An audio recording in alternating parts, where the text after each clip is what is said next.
Sosok Rahima Melani Hanafi kini jadi sorotan publik lantaran dituding menggantikan posisi Sulastri Irwan.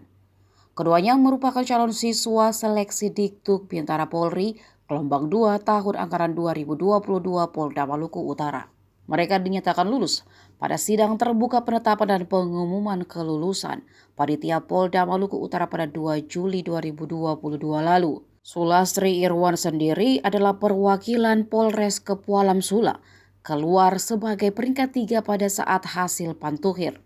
Sementara Rahima Melani Hanafi, perwakilan Polres Ternate, dia keluar sebagai peringkat keempat pada hasil akhir.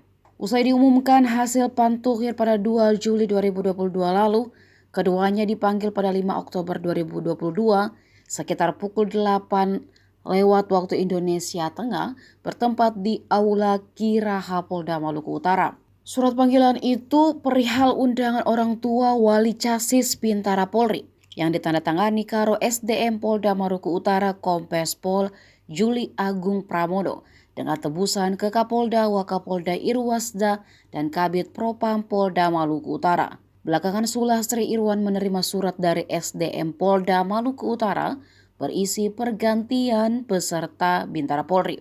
Pergantian itu dengan alasan tidak memenuhi syarat dan gugur sebagai calon polwan akibat umur yang telah melewati ambang batas. Posisi Sulastri Irwan secara otomatis digantikan dengan Rahima Melani Hanafi yang sebelumnya menduduki peringkat keempat. Rahima Melani Hanafi sendiri diketahui kini masih berusia 25 tahun.